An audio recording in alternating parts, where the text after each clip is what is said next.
দীপিকা মিত্র, আমার সঙ্গে দেবাংশু চক্রবর্তী। শুরু করছি নাটক বিচিত্র প্রেম।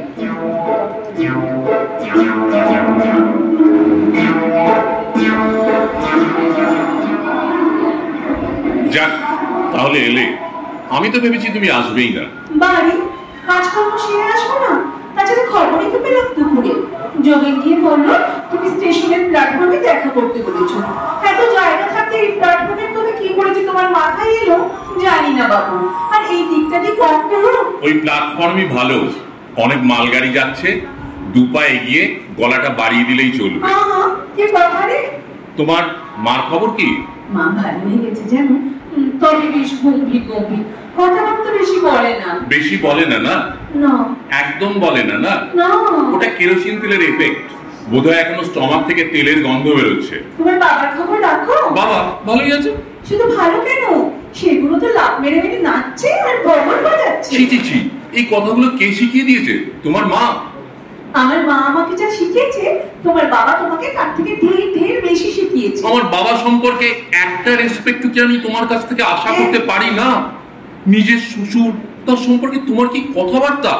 বুড়ো লাফ মেরে মেরে নাচছে, বুড়ো বগল বাজাচ্ছে, এসব কথাবার্তা ভদ্রলোকে শুনতে পারে?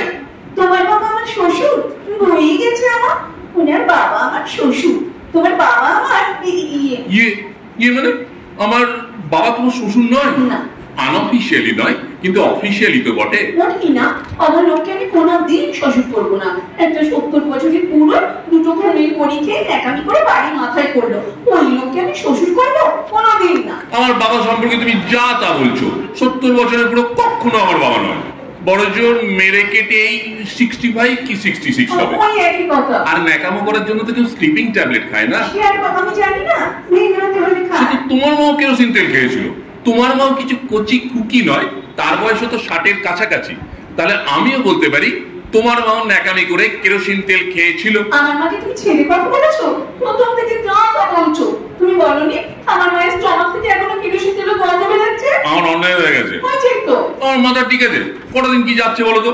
কিন্তু তুমি এটা বুঝে দেখো, তোমার মা যদি আগে কেরোসিন তেল না খেত, আমার বাবা মোটেই স্লিপিং ট্যাবলেট খেত না। তাহলে কেলেঙ্কারি শুরু তোমার মা করেছে, আমার বাবা নয়। আমার মা কেরোসিন খেয়েছিল তোমার বাবার জন্য। তোমার বাবা দোকানের করে বারান্দায় এসে আমার মাকে শুনিয়ে শুনিয়ে গালাগালি দিত, বলতো ছেলে চোর, ডাইনি, সর্বনাশিনী। আমার মায়ের জিভ নাকি মা কালীর মতো লটলট। এইসব কথা এইসব কথা শুনলে কার মাথায় ঠিক থাকে? আমার মা ছেলে চোর? তুমি কোন রাজপুত্র হে যে তোমাকে নিতে একদিনে 1.5খানা বাড়ির লোকে তোমাকে চুরি করবে আর নিজেকে তুমি রাজপুত্র ভাবো? ওই তো ছিলে না, বিদ্যুতে বিকম, চাকরি করো ব্যাংকে, কেরানি। তোমার মতো রাজপুত্র না আমাদের এই শহরে গড়াগড়ি যাচ্ছে, বুঝেছো? গড়াগড়ি যাচ্ছে। বেশি কথা বলো না। ঠিক আছে, তাহলে আর কি, আমি যখন রাজপুত্র নই তখন এখানে একটা শেষ হয়ে যাক। করো না শেষ। আমার কি? 21টা বছর আমার নষ্ট হয়ে গেল। 21 কেন আবার বলছো? 21 কেন? তোমার 5-6 বছর থেকে ধরছি, আমার এখন 26। বাবা তুমি তোমার খুশি মতো ধরবে না। আমার যখন 5টা, আমি তখন এখানে থাকতাম, মার সঙ্গে মামার বাড়িতে আসতাম কাটতাম। আমি এখানে রয়েছি পাকাপাকি ভাবে 14-15 থেকে, হ্যাঁ মনে পড়েছে, 15 থেকে, 21 থেকে মাস বাদ দাও, তাহলে হাতে থাকছে 11 বছরের সম্পর্ক করতে পারো। করো, ছোট করে দাও, হিসেবটাকে তুমি আরো ছোট করে দাও। আমি পারি না, মেয়েরা বরাবর কৃপণ, আমি তোমার মতো কিপটে হতে পারবো না। বাড়াও, মানে হিসাবটাকে তুমি টেনে টেনে আরো বড় করে দাও। ছেলেরা হিসাব বাড়াতে পারে, ঠিকই তাল করতে পারে, আমি তোমার মতো হিসাব বাড়াতে পারবো না। পারবো না। হ্যাঁ পেরো না। হ্যাঁ পারবো না। পেরো না। ওকে। হ্যাঁ 11 বছর করতে পারো। সেই 11 বছরের রিলেশন আজকে শেষ হোক। হ্যাঁ হোক। জানি আমি তো রাজপুত্র নই, আমাকে তো দেখতে ভালো নয়। ব্যাংকের কেরানি, বিকম, আর তুমি এবারে রাজকন্যা। হাঁটলে তোমার পায়ের নোখ থেকে ঝরে পড়ে একেবারে। কথা যদি বলবে, যদি কাটবে, আমি মানে আমি কিছু অন্যায় বলিনি। হ্যাঁ আমি তোমায় যেতে বলিনি। তাহলে করছো কেন? তোমার সঙ্গে কথা ছিল। বলো। এই দাঁড়িয়ে দাঁড়িয়ে কথা হয় নাকি? বসো না বাবা। তাহলে চাওয়ালা ডাকো। আচ্ছা আমি এখানে চাওয়ালা কোথায় পাই বলো তো? ওদিকে প্ল্যাটফর্মে আছে, চেঁচি চেঁচি ডাকো। এমন করো না তুমি।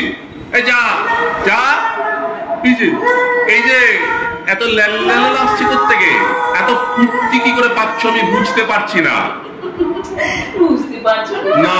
আর ফুর্তি দেখো। তোমার যতই ফুর্তি হোক আমার হচ্ছে না, আমি মরে আছি। কেন? তোমার মা মানে পিসিমা খেলো কেরোসিন তেল, আমার বাবা খেলো স্লিপিং ট্যাবলেট, পার একটা কেচ্ছা হয়ে গেল। তো এরকম কেলেঙ্কারি কখনো হয়নি। আরে বাবা লজ্জা আমার মাথা কাটা যাচ্ছে। পাড়ায় কি আমি মুখ দেখাবো কেমন করে? তোমার প্রচন্ড সাহস। আর তাছাড়া তুমি মেয়ে, তুমি যাবেই বা কোথায়? আমার মতো বাড়ি ছেড়ে পালিয়ে বন্ধুদের মেশে গিয়ে উঠতে পারবে না। কি কেচ্ছাটা হয়ে গেল বলো তো? এরপর কোন ভদ্রলোক বাড়ি থাকতে পারে তুমি বলো? আর আমার দাদা না গিলে খাচ্ছে আমাকে, জানো? আর বৌদি সবসময় মুখটাকে বেঁকিয়ে, ঠোঁটটাকে বেঁকিয়ে বসে আছে। সমস্ত কেলেঙ্কারি আমাদের নিয়ে। আসলে বিয়ে করবো আমরা, প্রেম করবো আমরা, এটা আমাদের বিজনেস। তোমাদের কি? তোমার মা মানে পিসিমা রাগ করে কেরোসিন তেল খাওয়াই বা কেন? আর আমার বাবা স্লিপিং ট্যাবলেট গেলে মরতে যাওয়াই বা কেন? লোকে বলে না ওই বুড়ো বয়সে ভীমরতি হয়, আমার বাবার তাই হয়েছে। এমনিতে গলাবাজি করে সংসারটাকে ওরা কাঁপিয়ে রেখে দিয়েছে, তারপরে যে জবরদস্তি মরে যেতে ইচ্ছে করা হয়। হেসো না, হ্যাঁ করে হেসো না, এটা মোটেই হাসির ব্যাপার নয়। আমার বাবা না একটু ওয়ান্ডার। আচ্ছা ছেলেকে জব্দ করতে কোন বাপ ঘুমের ওষুধ খায়, এটা তুমি শুনেছো?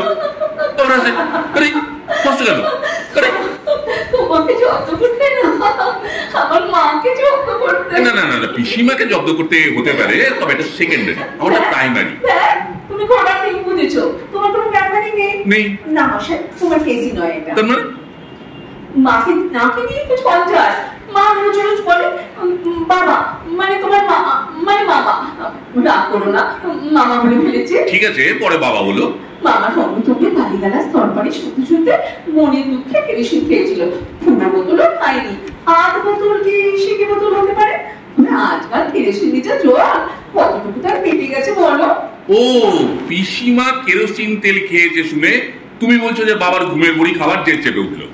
সেটা হতে ও তুমি কেরোসিন খেয়ে আমায় যত্ন করতে পারছো না? আমিও ঘুমের ওষুধ খাবো। এই কেস আমার ডাউট আছে, নিশ্চয়ই ডাউট। আচ্ছা বাবা মা তো দুটো বড়ি খেয়ে ইয়ে হবে, এটা কি করে ভাবলে তুমি বলো? আর ঘুমের ওষুধ কোথায় বা পেলো? হ্যাঁ ঘুমের ওষুধ না, সুগার ট্যাবলেট খেয়েছে। কি দেখতে গেছে বলো?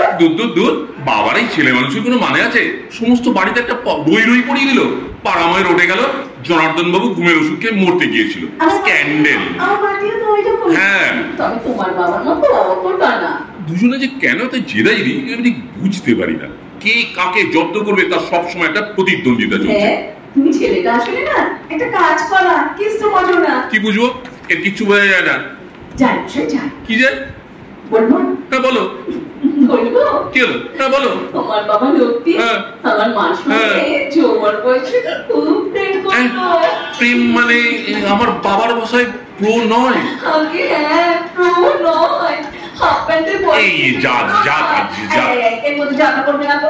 তোমার বাবা একটা কি সাহস নেই, মৃত্যু দর্প। মায়ের বিয়ে হয়ে গেল, তোমার বাবার তো আর কোনো ক্ষমতা হলো না।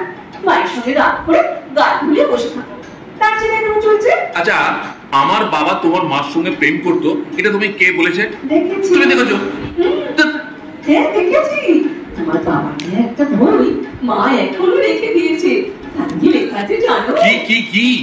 আমার আদরের ধন লক্ষ্মী মণিকে। জাসালা এই কেস কি বই মাইরি? চন্দ্রশেখর। এই বইয়ের কথা তুমি আমায় আগে বলনি তো? আগে আমি দেখেছি। মা কোথায় বইটা ঢুকে গেল কে জানে? বইটা তো সেদিন দেখলাম মা কেরোসিনতে আর আমার বাবার ঘুমের ওষুধ খাবার পর। মা বলে বইটা মাথার কাছে রেখে ঘুমোয়। এই আমার বাবাটার একটা চরিত্র নেই। একদম করবে না। বাবা চরিত্র নেই, আমি তোর সঙ্গে কথা বলবো না। আমি ঠিক বোঝাতে পারিনি, মানে চরিত্রহীন নয়, ক্যারেক্টারটাই নেই আর কি। আরে প্রেম করতিস সো হোয়াট? বিয়ে করলে ল্যাটা চুকে যেত। বিয়ে করলে ল্যাটা চুকে যেত ঘোড়ার মতো বলতে। কেন? তোমার বাবা আর আমার মা বিয়ে করলে আমাদের কি হতো? তোমার দাদা বলতে হতো না? ঠিক বলেছো, আমার না কোনো সেন্সই নেই, একেবারে খাজা মাথা। তোমার আমার ব্যাপারের জন্য বাবার এই স্যাক্রিফাইস করাটা বেশ ভালো কাজ হয়েছে। জাগে তুমি একটা কাজ করো তো, ওই বইটা মানে চন্দ্রশেখর ওটা আমার হাতে দিয়ে দিও। তুমি কি করবে বই দিয়ে? কি করবো? প্রেশার দেবো, ব্ল্যাকমেল করবো তোমার আমার ব্যাপারে। বাবা এবারে যদি ঝামেলা করতে আসে না, বইটা সেটা আমি আমার মার হাতে তুলে দেব। মা একবার দেখুক বাবা যৌবনে কাকে আদরের দোল লক্ষ্মী বলি বলতো, ব্যাস ওইতেই হয়ে যাবে, আর কিচ্ছু।